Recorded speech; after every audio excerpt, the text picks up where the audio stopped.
Thank you for standing by. My name is Kate, and I will be your conference operator today. At this time, I would like to welcome everyone to Figma Q2 2025 earnings call. All lines have been placed on mute to prevent any background noise. After the speaker's remarks, there will be a question and answer session. If you would like to ask a question during this time, simply press star followed by the number 1 on your telephone keypad. If you would like to withdraw your question, press star 1 again. Thank you. I would now like to turn the call over to Kate DeLeo, VP of Investor Relations and Business Operations. Please go ahead. Good afternoon, and thank you for joining us on today's conference call to discuss Figma's results for the second quarter of 2025. On the call, we have Dylan Field, Figma's co-founder and Chief Executive Officer, and Praveer Melwani, our Chief Financial Officer. During the course of today's call, we may make forward-looking statements, including but not limited to statements regarding our guidance and future financial performance, market demand, product development, growth prospects, business strategies and plans, ability to attract and retain customers, and ability to compete effectively. These forward-looking statements are based on management's current views and assumptions and should not be relied upon as of any subsequent date, and we disclaim any obligation to update any forward-looking statements. Actual results may vary materially from today's statements. Information concerning our risks, uncertainties, and other factors that could cause results to differ from these forward-looking statements are included in our filings with the SEC, including the final prospectus filed in connection with our IPO and our quarterly report on Form 10-Q for the quarter ended June 30th, 2025. Our discussion today will include certain non-GAAP financial measures. These non-GAAP financial measures should be considered in addition to, not as a substitute or in isolation from, GAAP measures. Our non-GAAP measures exclude the effect of our GAAP results of stock-based compensation and certain other items. Reconciliations of non-GAAP financial measures to comparable GAAP measures can be found in our press release accompanying this call, and which is posted to our website. I'd like to now turn it over to Dylan. Thanks, Kate, and hi, everybody. Thank you for tuning in today. I want to note that for today's earnings call, we're using one of our products, Figma Slides, which teams around the world use to co-create beautifully designed presentations. Figma Slides should look familiar to anyone who has used a presentation tool before. One feature I want to call out is our grid view feature. This gives you a bird's eye view of the canvas and allows you to organize your presentation in a multiplayer environment. And of course, Figma Slides is interoperable with the rest of our platform. If I go back to our main slide view, I can edit or go into design mode. But for right now, I'm going to flip into presentation mode to get us going. So, Q2 was a strong quarter for Figma. We achieved $250 million of revenue, a new quarterly revenue record for Figma, representing 41% year-over-year growth. We also continued to operate profitably with a non-GAAP operating margin of 5% and adjusted free cash flow margin of 24%. With that said, I'm most proud of how our pace of innovation continues to accelerate. Given this is our first earnings report, I want to set clear expectations that we may reevaluate our reporting framework in the future as our business evolves. For example, we might adjust our guidance philosophy or deprecate metrics we no longer believe are reflective of our business. And of course, if we do this, we'll share our rationale with investors. As you all know, we're at the very start of what I hope is a long-term relationship together. Our goal is to be clear and transparent. And with that, let's get into it. Today, virtually every business is becoming a software business, and AI has made software easier than ever to create.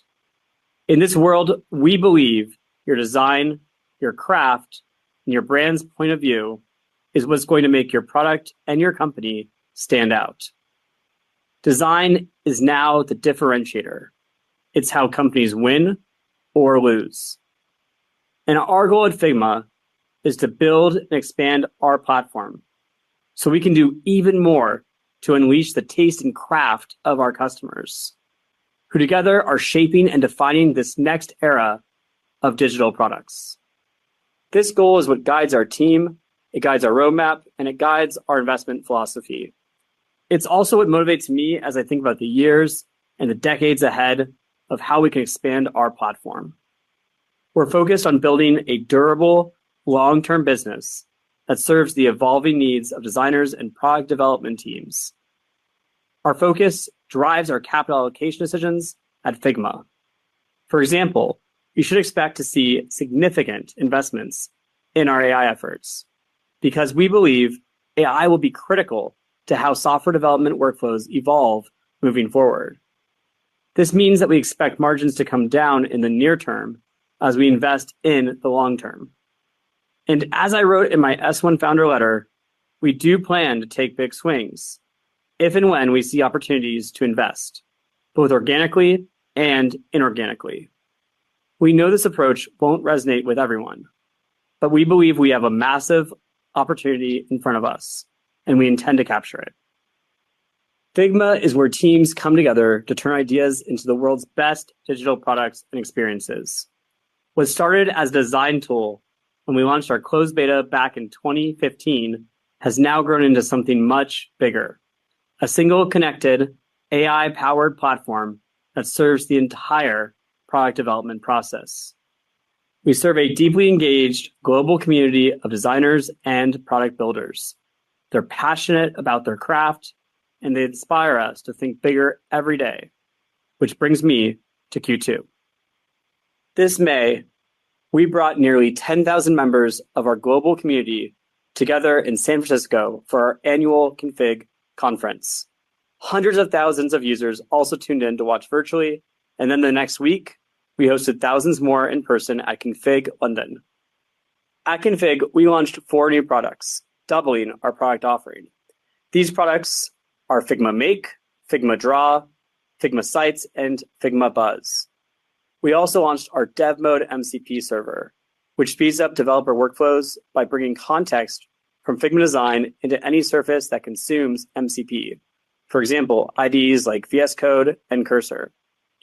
In Q2, we also made 2 exciting acquisitions, a company called Modify to support our work around visual expression, and Payload, an open source company with a strong developer community that offers a leading headless content management system and application framework. Now I'll go into more detail on each of the 4 products that we launched at Config. First up, Figma Make. Figma Make is our new prompt-to-code product that allows you to use an existing Figma design or natural language to create a fully functional prototype. You can also build working apps and publish them directly to the web. Teams tell us that the speed of going from an idea to a working app is a game changer. Figma Make gives anyone the power to visualize an idea in high fidelity and validate a concept with something realistic. And in some cases, their creation can even be the real final product. This is important because so much of what has made product building a challenge is slow cycle times and not having a way to explore the full option space of your ideas. Now you can do this more quickly, and sometimes really quickly, in a matter of minutes with Figma Make. So let me show you how it works. This is Figma Make. On the bottom left, you'll notice a chat box where you can type in a prompt to generate a full dynamic web app. Now, you may have seen other AI vibe coding tools like this, and perhaps you're wondering, what makes Figma Make different? Figma Make's superpower is the design context it can tap into to create higher quality outputs, even if you're not a designer yourself. Let's say I'm a product manager on a team building a fitness app.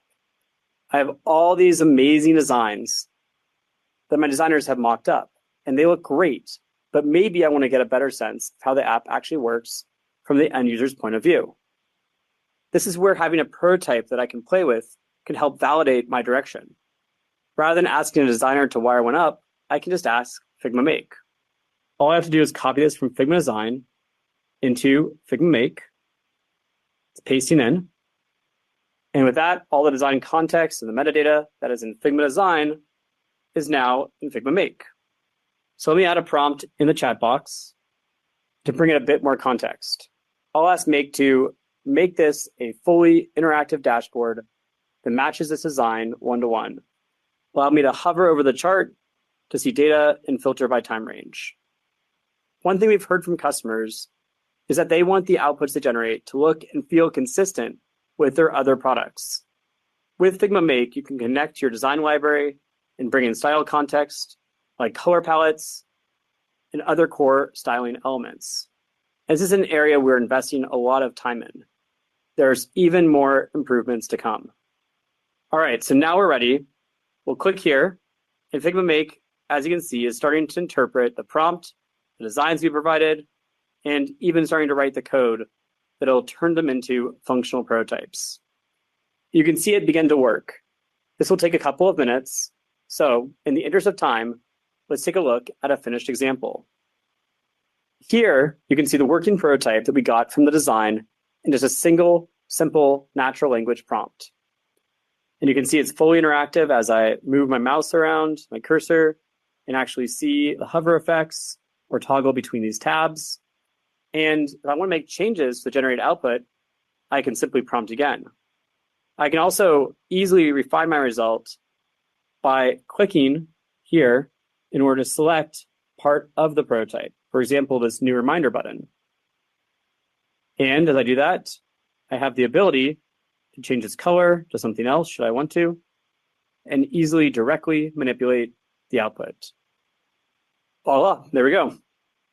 With Make, you can also edit, download, or export the actual code behind the prototype. Figma Make also allows for multiplayer editing, so I can collaborate with my team in this code view, and anyone in the file can also prompt their own changes alongside me.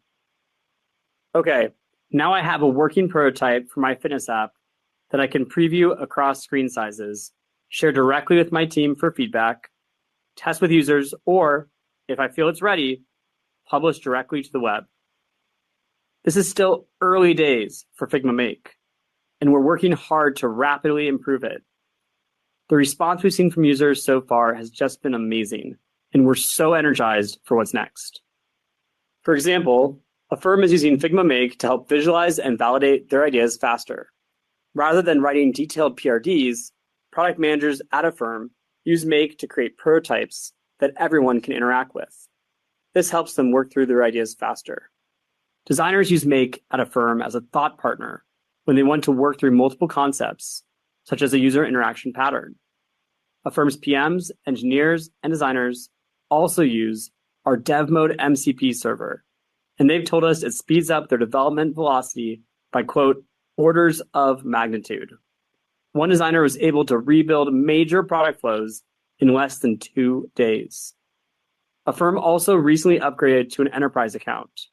From building with Make, to brand marketing in Figma Buzz, to executive reviews with Figma Slides, a firm uses the Figma platform company-wide.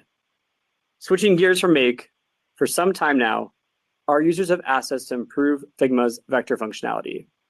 In this age of AI, where software is created faster than ever, it's an especially important moment for us to give our customers ways to be even more expressive on the Figma platform. We want to help our customers differentiate their product and their brand. They need to stand out from the crowd. So at Config, we launched Figma Draw, a set of tools optimized for visual design and freeform creation in Figma. Draw is part of our full suite, and it became generally available in Q2. Let me hop into a quick demo so you can see how it works. To use Figma Draw, all you need to do is go into a Figma design file and click this toggle. Okay, now I'm in Figma Draw. Draw offers 20 plus new tools like textures, effects, and improved vector editing. But the real power of Figma Draw is the ability to bring more creativity and visual expression to your designs. I'm just going to show you a few of the features. You'll have to look at the rest yourself. I'll start with a sun illustration. It's a good start, but we can do more to bring this to life. One way to do it is with our repeaters feature. If I click here, you can see that as I move my mouse around, I can easily add more rays. And also, if I click the brush feature, then I can give a bit more texture with different brush strokes. I'll choose the noir one right here. What's also great about Figma Draw is you can use your existing design system. In that way, you're able to keep your illustrations on brand and avoid repetitive work. For example, I've already defined a color palette here that works across a light mode and a dark mode of my app. So what I can do is I can take my component here and I can copy and paste it into this new frame. When I do that, you'll notice that the colors update on this hand and basically the ground below the grass from black to white. That way, I don't have to go select those colors again from the start. Our community has made some incredible things with Draw. And it's been amazing just to watch their creativity flourish. And some of them made things that we honestly didn't even think were possible. One example is from a community member, Erica Leung, a visual designer based in Canada. Erica uses Figma Draw in her role at a product and design agency, as well as her freelance work. She can work in Draw to riff on an illustration and then flip to Figma Design to do product design work, all without leaving the Figma platform. And Inga Hampton, a brand designer and illustrator, is pushing the boundaries of illustration in Figma, as you can see here. If I hover over her design and the different layers, you can see how complex her illustration is. She has layers representing freckles, interesting masking groups. It's quite impressive to see how these files are created. And of course, this is just a peek into what you can create with Figma Draw. Our community is always just so amazing in how they push our tools to the limit. And we're always excited to see where they take Figma next. All right, let's move on to Figma Sites. For years, our community and customers have had a simple request for us. They say, if we design in Figma, why can't I just press the publish button and go directly to the web? Well, now with Figma Sites, users can do that. They can create beautifully designed, dynamic websites with custom code interactions powered by AI. We also offer animations, responsive layouts, and more. When it's time to ship, you can just hit that publish button, and just like that, you've got a live working website. You can even connect it to your own custom domain if you want to. We're very excited about what our users will be able to do with not just Figma Sites, but also our CMS offering that we have under development. And finally, we announced Figma Buzz at Config. Buzz helps brand and marketing teams build assets at scale using their design team's libraries and brand graphics in Figma. When using Buzz, creatives and marketers can quickly customize everything from social media assets to event materials, you name it, at high volume with consistency. While Sites in Buzz are still in beta, we're thrilled by the responses that we've seen so far from the community. Our users can now go from design to build, all the way to shipping a product or brand assets, all in Figma.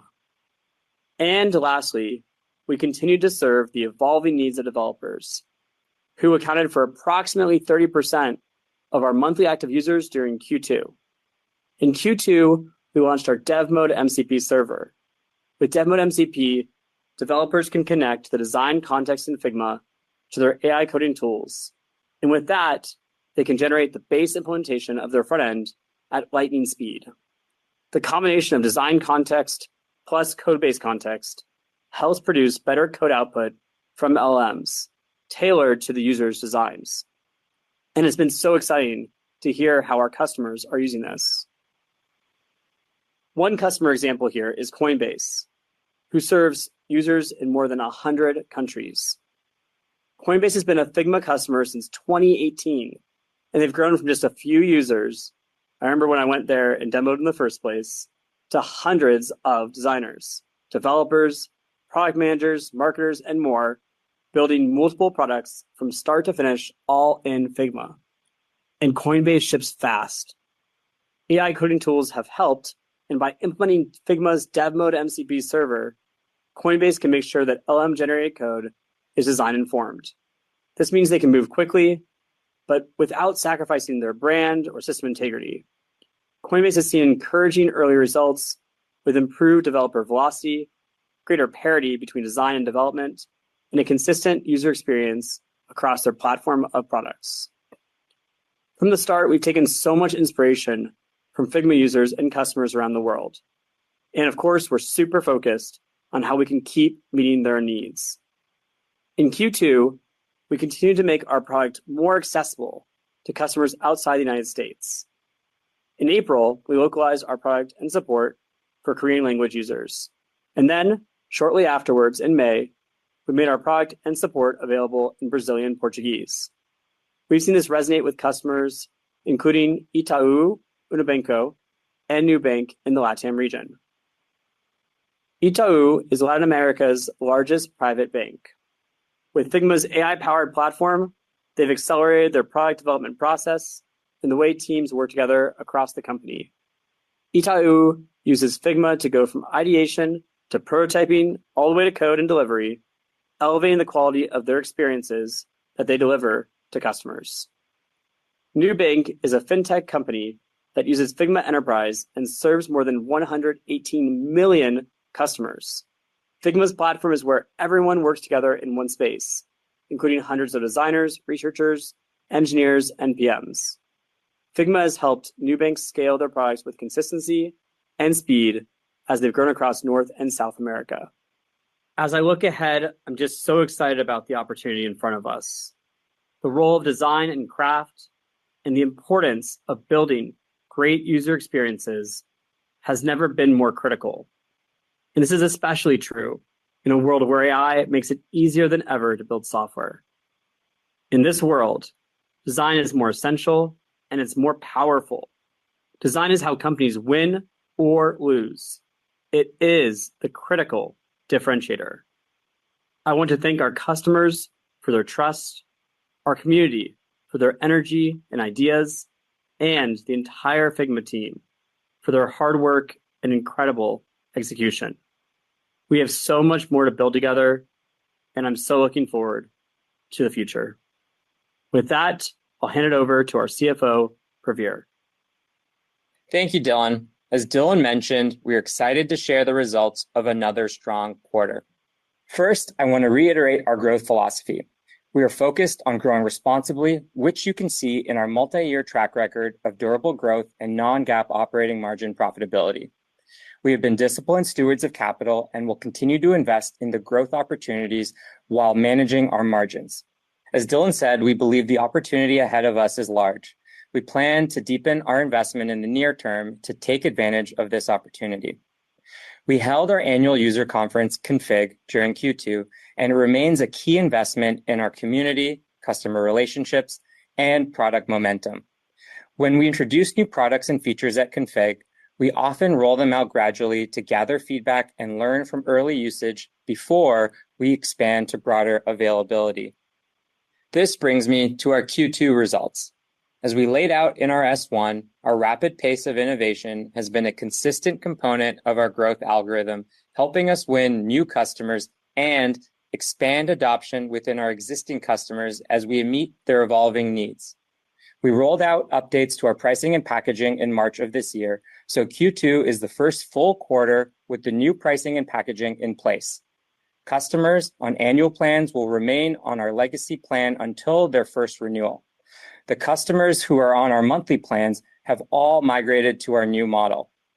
We ended Q2 with $250 million in revenue, which is our best quarter yet. This represents 41% year-over-year revenue growth, fueled by an increase in new paid customers, renewals on our new pricing and packaging model, and growth within our existing customers.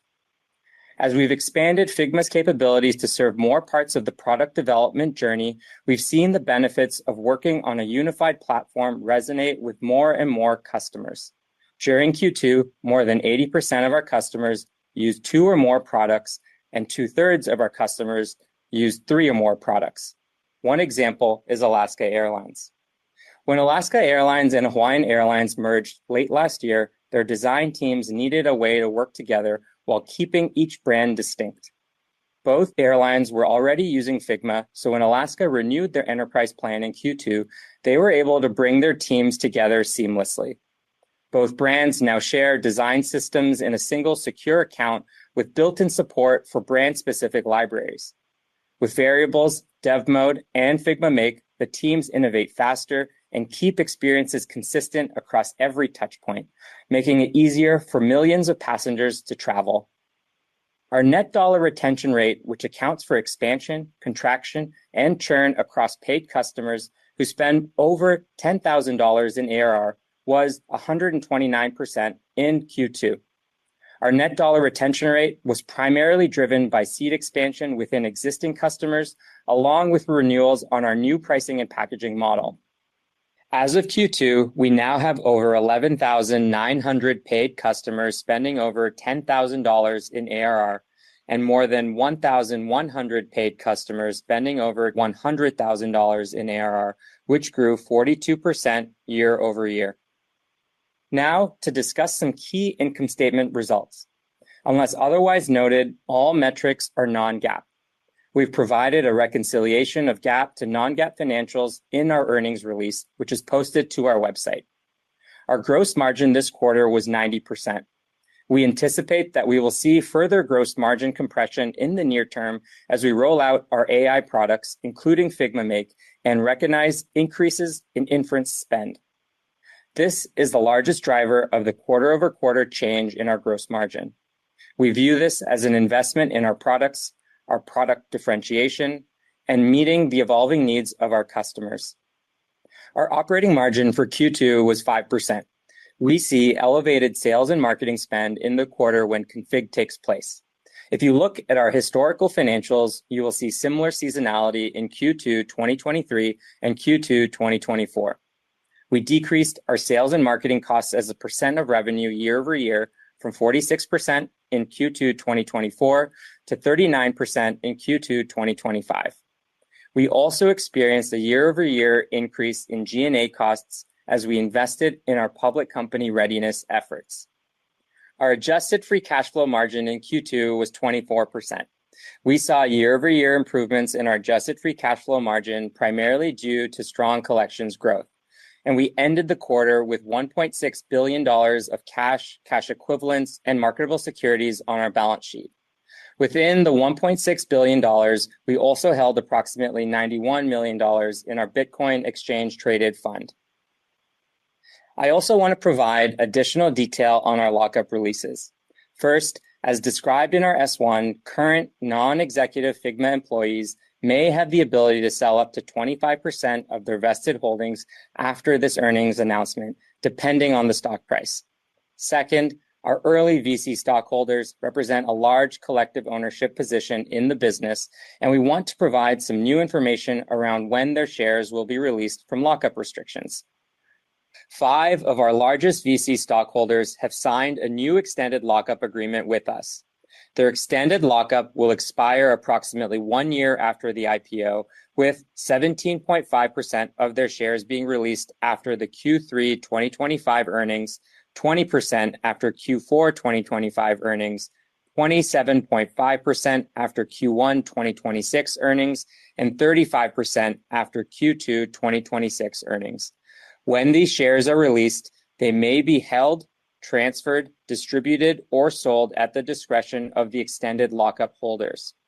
Additionally, Dylan has entered into a Rule 10b5-1 trading plan with a start date in November that will sell up to a maximum of 3.3% of Dylan's holdings, including all outstanding RSUs. For clarity, that does not include any shares that may be sold to cover tax withholding obligations in connection with the potential future settlement of RSUs. More details can be found in our 8K and 10Q that would be filed today. Now, let's close it out. As you may have seen in our earnings release, we intend to provide revenue guidance for both our current quarter and our annual outlook going forward. Today, our revenue base consists of seat-based subscriptions, with the majority of our Pro tier on monthly subscriptions and our Org and Enterprise tiers on annual subscriptions. We intend to complement the existing seat-based model with a consumption model meeting the needs of our evolving product platform. We also plan to provide annual guidance for operating income in the foreseeable future, as we expect to have timely opportunities to reinvest throughout the year, meeting the needs of a rapidly evolving market. Okay, let's turn to guidance for the third quarter and full fiscal year. For the third quarter ending September 30th, we expect revenue to be between $263 million and $265 million. As we previously discussed, our model is changing rapidly given the rollout of several new products in the quarter. While we have a proven track record of monetizing products and use cases on our platform, we are still early in understanding long-term adoption of our newer products. We will continue to learn more as we expand usage in Q3 and refine our pricing and packaging strategy. For the year, we anticipate that our revenue will be between $1.021 billion and $1.025 billion, implying 37% year-over-year growth at the midpoint. Turning to operating income, we expect our full-year operating income to be between $88 million and $98 million. We continue to explore ways that we can invest in our products and go-to-market support. We are willing to deepen this investment where we see strong returns. We are proud of the results that we have achieved, and we are even more excited about what is ahead for our customers, our community, our Figmates, and our shareholders. With that, we'll pass it back to the operator to open it up for questions. At this time, I would like to remind everyone, in order to ask a question, please press star, then the number 1 on your telephone keypad. We request that you limit yourself to one question. We will pause for just a moment to compile the Q&A roster. Our first question comes from the line of Elizabeth Porter with Morgan Stanley. Your line is open. Great. Thank you very much for the question. Dylan, as you walked through earlier, Figma showed an accelerated pace of innovation and doubled the size of the product portfolio earlier this year. While understanding it's still early, just given the change in the scale of the portfolio and the areas that you're addressing, is there any context you could provide on how we should think about the ramp of new products or the monetization of new seat types, maybe relative to prior product rollouts for Dev Mode or FigJam? Thank you. Hi, thank you for the question and for being here. So for new products, I would say that obviously we're still early in the life cycle. These products are still quite young, and there's a lot of maturing to do. That said, we've been very excited by the initial engagement that we're seeing. For Figma Draw, we are covering a lot more of the use case than even I believed might be possible when we launched it. I mean, we launched with 20 plus new features, which is very exciting. But the amount of expression that our users are able to do has been definitely extraordinary in my eyes. And we've been glad to see the usage as well. For Figma Sites, we're seeing lots of use among freelancers and individuals who are creating websites directly in Figma. And they've always been wanting that publish button so they can go directly to a live published site. And also we're seeing usage amongst some enterprise customers as well. And then for Figma Buzz, I would say that we're seeing demand across teams and also a lot of energy around this product. And this is one where we're getting extremely interesting feedback that is pulling us into thinking through new directions on the Buzz roadmap. And it's going to be very exciting to see how that plays out. And finally on Make, this is one where it's a big priority for us. And we're really excited about everything we can do here. We think there's an opportunity to differentiate that product in a way that's very Figma specific, make it more interoperable with the rest of our platform, and really give it a Figma spin that others have not seen with similar tools on the market. And I'll pass it to Praveer to speak more. Yeah, appreciate the question and excited to be here. I think, our approach to guidance here is we want to reflect what we know about the business with a high degree of confidence today. And as we've explained previously, our goal is to be as transparent as possible on what is being included there. And so as Dylan was sharing, we doubled the product portfolio, rolled a number of these newer products out into beta post-config and GA Make just recently in July. And so from an understanding perspective, we're still early in that monetization journey and our understanding of how these products will perform. But from an investment perspective, we're not going to shy away from making deeper investments here in the near term in the form of broader sales and marketing pushes, investments in inference. We feel that there's a path here to strong returns over the medium to long term and get excited about the potential there.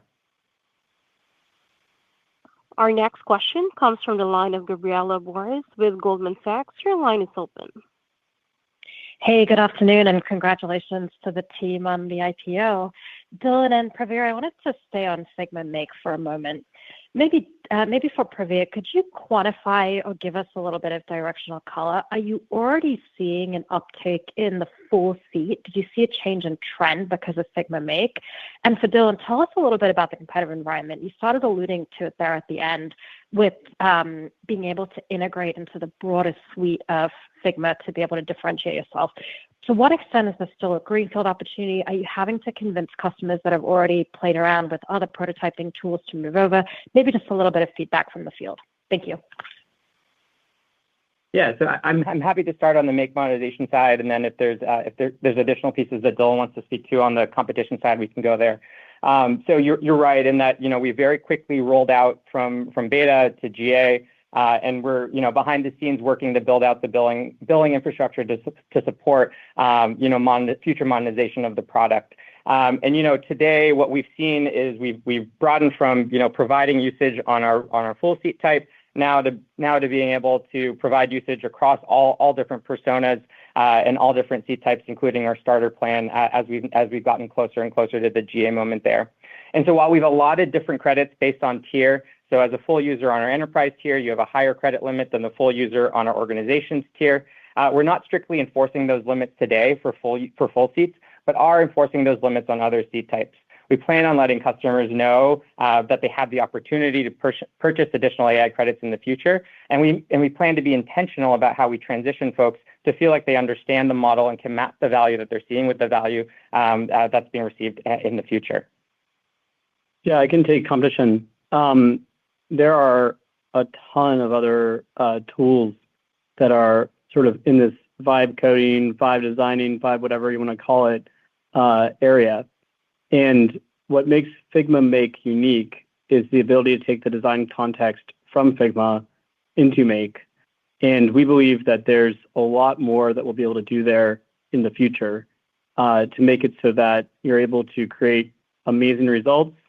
And also, we believe that the interoperability with the rest of Figma will set Make apart in a pretty significant way. So lots we're exploring there. And I think that in terms of customer feedback, we are excited to see just all the interest in Make overall, but also the engagement we're getting with customers and the time they're spending with us on this product. And I would say that the position we're in from a platform standpoint, I feel is to our advantage here. Our next question comes from the line of Arjun Bhatia with William Blair. Your line is open.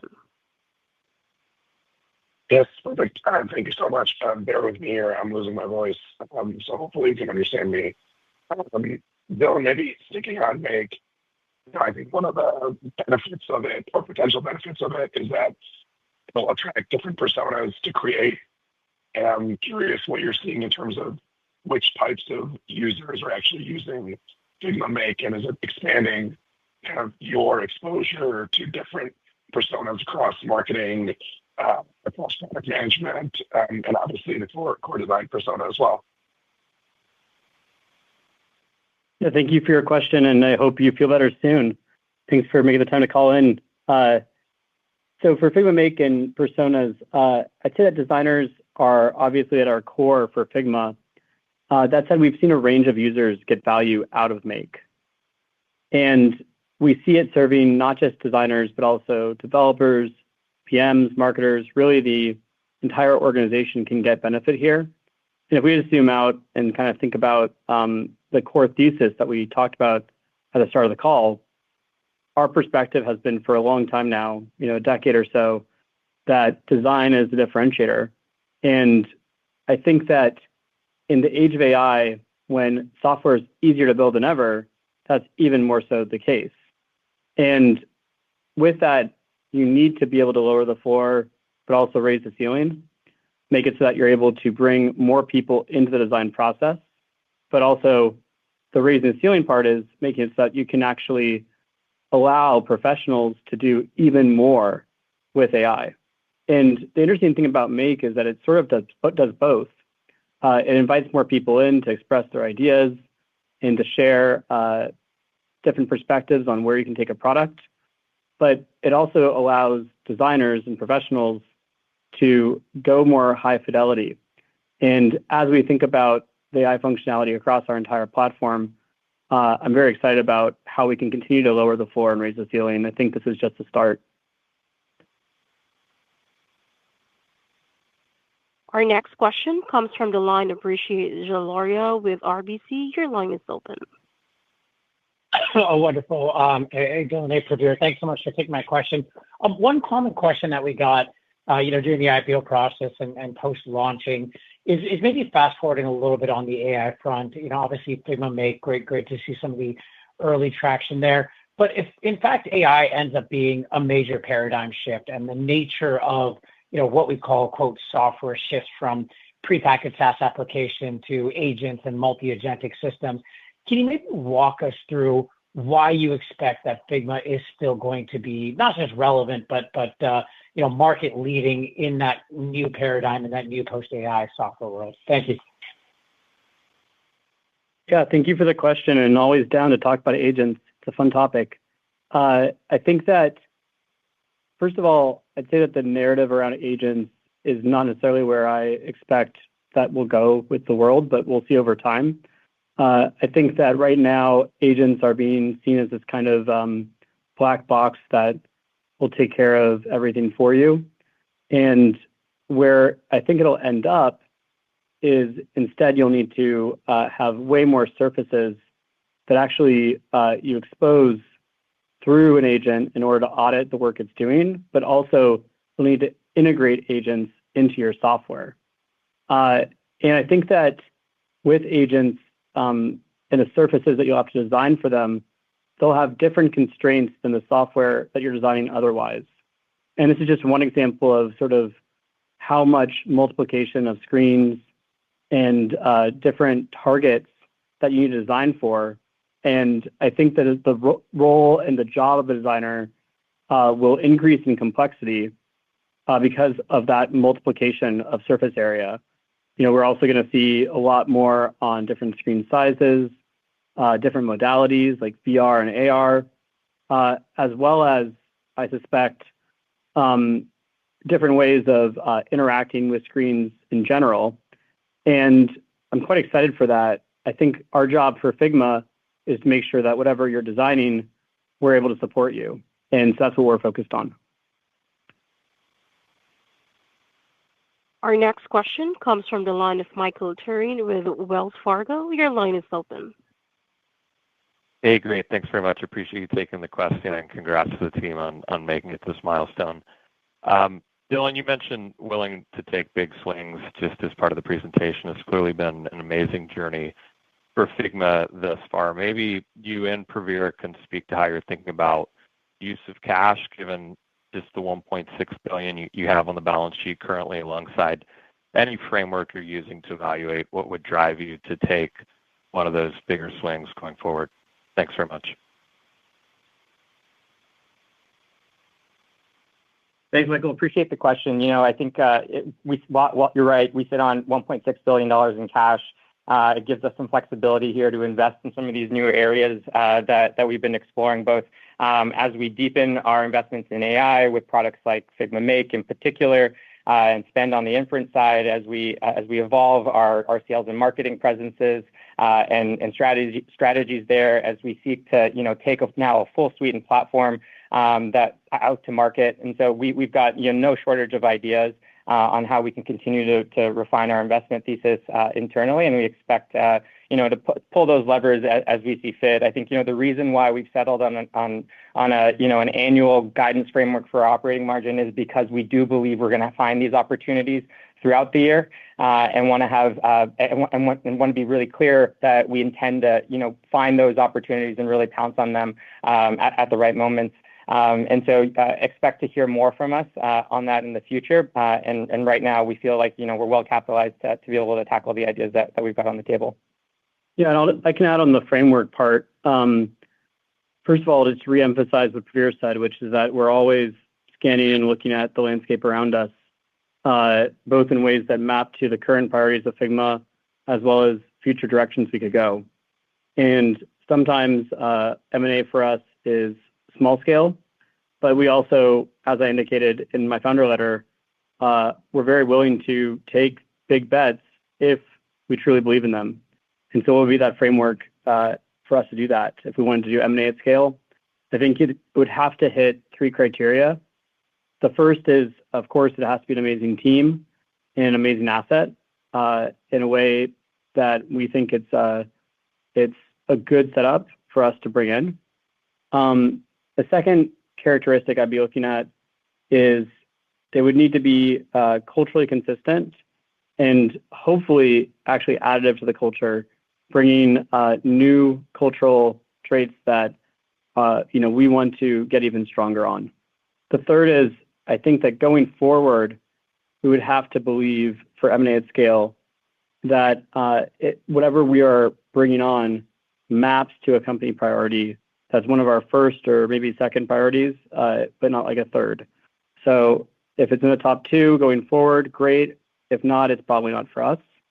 I wouldn't limit our scanning and what we're looking at to things that are our current priorities. But in order to actually go forward, I would make sure that it maps to something that is a top priority. Of course, it's just the minimum, but that's the 3 planks that I would want to meet at least. And again, we have a very high bar for anything at scale. Our next question comes from the line of Alex Zukin with Wolfe Research. Your line is open. Hey, thanks, guys. Maybe I'll ask one on kind of pricing and packaging. Maybe just talk a little bit about how the conversations have gone with your enterprise customers with the new pricing and packaging rollout. Are you seeing anything different from what you initially expected, either positive or negative? And any way to think about the growth contribution from pricing and packaging for the rest of the year based on how the quarter played out? Yeah, Alex, I really appreciate the question. And I think, let me first recap some of the changes that we made in the early part of March of this year. So one, we introduced the concept of a multi-product seat, giving more functionality to each user. Second, we changed the admin upgrade experience, effectively empowering our admins to have explicit approval authority prior to a new user being provisioned. And lastly, we increased the price of our full user seat type. In some cases, our customers may see that their spend is increasing with us. In other cases, customers won't actually see any price change. And there are cases here where monthly prices will actually go down for a particular customer cohort. We recognize that as we roll through some of these changes, and we've now had an opportunity to see many of these changes through a few renewal cadences on our Pro business, which is majority monthly. We see an initial sort of seat remapping as users or rather as teams are transitioning, and post that they end up in a much more predictable expansion pattern. And then on the org and enterprise side, which are annual in nature and contracts, while also we sell an annual subscription for parts of our Pro tier, we're still phasing in through some of those renewals there. And so we just completed our first quarter where we've seen that full transition for companies that were going through those initial renewal moments. And while we aren't commenting on the quarterly impact, we do estimate that we'll have a mid to high single-digit tailwind to growth this year due to the changes that we've rolled out. Our next question comes from the line of Brad Sills with Bank of America. Your line is open. Oh, great. Thank you so much. I wanted to ask a question about agents and some of the agentic features, really an impressive array of new features that you've launched throughout the different offerings. I wondered if there's any pattern recognition that you're seeing here with regards to usage, engagement, adoption, any themes or trends that you've noticed that maybe stand out to you with regard to usage of those features? Yeah, thank you for the question. I would say that we are still early, especially in the sense that we have so many ideas of how we can improve our AI functionality as well as add additional AI functionality across our entire platform. And I think that the sort of distribution of usage that we see now, while it's showing good amounts of activity, will be fundamentally different as we go forward.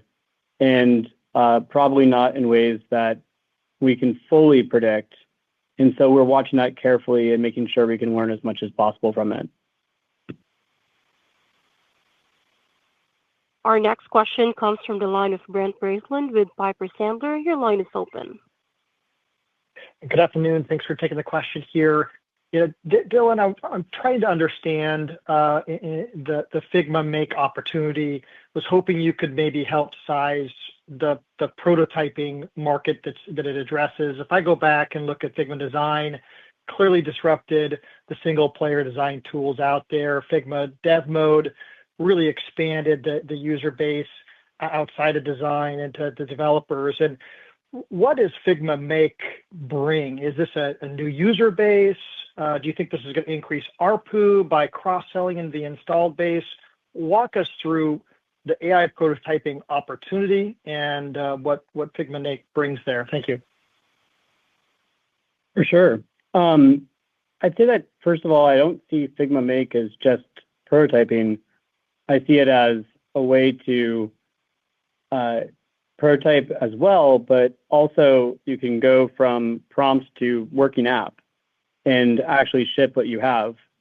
I think that in terms of personas, what I believe we will see in the long term is expansion of the personas that are doing more complex editing tasks on the Figma platform and creation tasks. And if you think about it, again, if design is the differentiator, it's how you win or lose. If you accept that as the premise in this age of AI and easier to build software, then I think you really want to make sure that great ideas are coming from everywhere. And also, I think it's very important to be in a world where you have all the context that you need.